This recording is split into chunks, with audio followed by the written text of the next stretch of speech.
heard about two brothers born to a father who did just about every bad thing a man can do to the people around him. Years later, when those boys were grown, somebody interviewed them. They had to separately because one of them was in prison. Same question for both. Why do you think you have the life you have? One of them, as I mentioned, had lived out his father's exact path. The other led a life about as far from it as a man can get. Loved family, good years, a different man entirely. And here's the part that stops me every time I think about it. They gave the interviewer the exact same answer, word for word. And it was, how could I not just look at who my father was? Same sentence, same father, opposite lives. Now, I'm going to come back to that because I think it's the real answer to a question I get asked a lot. Why do kids stop respecting their fathers? And I don't think the answer is what most men think it is. Welcome back to Get Grounded. I'm Papa Todd. If you're new here, I make weekly content for men who want to be more capable, calm, and prepared for whatever life ends up bringing them. Hit subscribe before you leave. This is exactly the kind of content I make, and there's more coming. So let's get into it. I've watched the same story play out in man after man my age. Men raised by hard fathers. Fathers who worked them, disciplined them, didn't apologize for the price of growing up.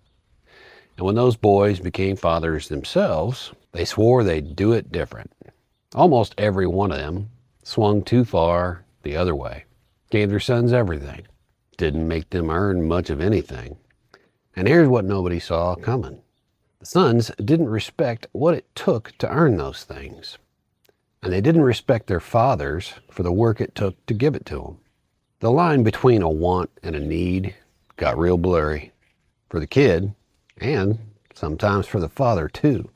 Because a father who's terrified of becoming the hard man his own dad was, starts trying to be something else instead.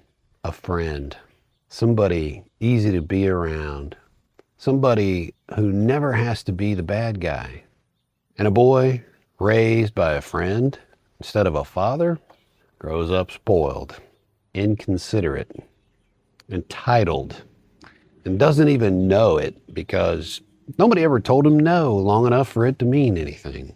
And in a world where nearly everything got easier, from technology and all those wonderful things that we have today, where you don't have to work for information or entertainment or even attention anymore, well, you get a generation of young men who are unprepared.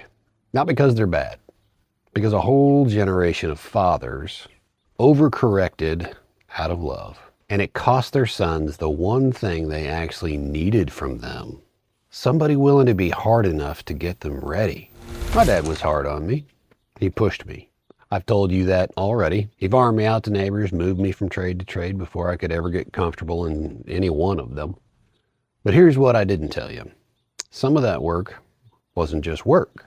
It was giving. Around the holidays, my dad would send some extra turkeys out to families that needed them. And I was the one who delivered them. I watched grateful mothers cry on the front porch at Thanksgiving over a turkey. I helped put a new roof on a widow's house because it needed doing, and nobody else was going to do it for her. That giving, stacked on top of everything else I was already doing on the farm, taught me something about my father that discipline alone never could. He wasn't just hard on me. He was hard, and he gave everything he could to people who needed it. That's a different kind of man than just hard.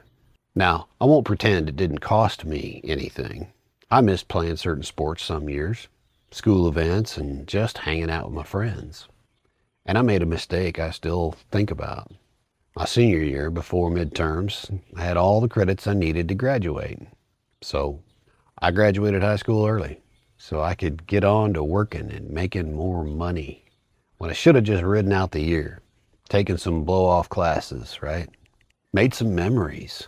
Right now I'm helping organize my 40th class reunion, and folks are posting some memories and stuff like that, and I saw some senior skip day pictures where I wasn't present I was busy making money. All the stuff I opted out of because I wasn't in a hurry to be a man or grow up. And I learned a lesson that you can take growing up fast a little too far. Now, that's resentment, but that resentment didn't last long. A couple years out of high school, it was gone. And then something happened that told me exactly who my father was. And I was just 19 years old. Got my girlfriend pregnant, the woman who'd become my first wife. And I remember standing there telling my dad, terrified of what I thought my life was going to become. Wasn't real sure. And I don't remember his exact words, but he was calm, grounded. He told me it was going to be fine. He was disappointed, I'm sure, but he told me that I was more than ready. 19 years old, and I didn't believe that was true, at least not until my father said it. Once he said it, the fear just turned 180 degrees. That's what a father's calm can do for a son standing at the edge of his life. That's what earned my respect, not the discipline by itself. The discipline and the giving, and knowing that when it mattered most, he'd be steady instead of angry. Not everything that shaped what I know about this came from my own house. 4 brothers came through my scout troop once. Their father was a hard man, the kind who told them flat out, the day you turn 18, you're out. They lived in an old rundown house, kept to themselves mostly. And more than once, one of those boys confided in me that he was scared. Not of their father exactly. Scared because he had no idea how he was going to support himself when he got kicked out. The day that 18th birthday came and the door actually shut. Now, scouting got a hold of all of those boys, and mentorship got a hold of them too. 3 of those boys became my Eagle Scouts, proud to say. And by the time that door was really supposed to shut, they were ready. They didn't need their father to soften things up for them. They just needed somebody to prepare them, since he wasn't going to do it. Here's the part I think about most. Not long after that youngest boy had gotten out of the house, their father passed away. And all 4 of those boys, the same boys who grew up hearing, "You're out at 18, came together. They actually built their mother a home. They started taking care of her, a hard father who never gave those boys much of anything, and 4 grown men who still showed up for the family anyway. Not because he taught them to, because somewhere outside that house, somebody did. That's the other side of this whole conversation. You see, respect between a father and a son isn't only about what the father gives. Sometimes it's about what a boy decides to become, no matter what he was given. At 19, I became a father. I needed every bit of advice I could get. And for a while, I had it. I built an apartment, an addition right onto my dad's house. He was adding on too. He was building a little bit of an office. And my grandparents were getting up in age, and he wanted them to be there. 4 generations, living and working on the same ground. I could walk to work and get more wisdom in a day than most young fathers get in a year. The marriage didn't make it.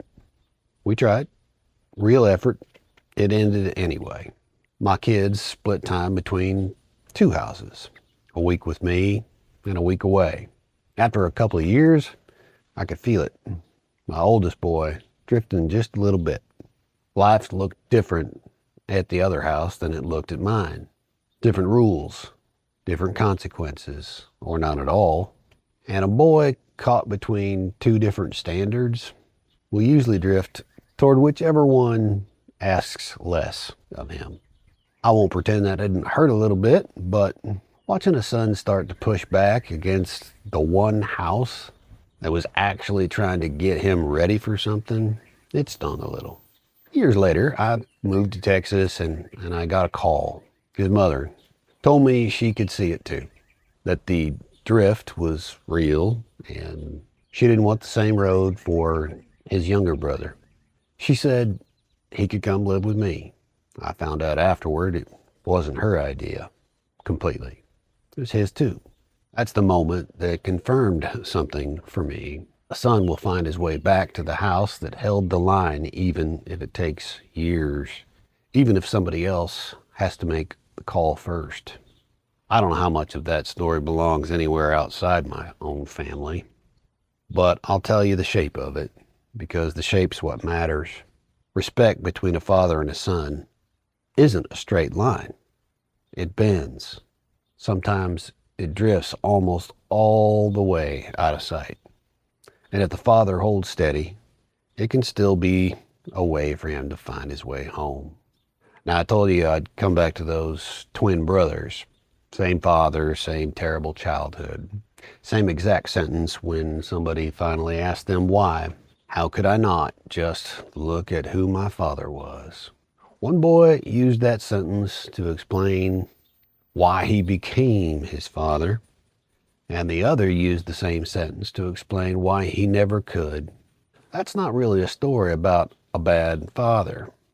It's a story about two boys who each believed something different, about how much control they had over their own life and where it went.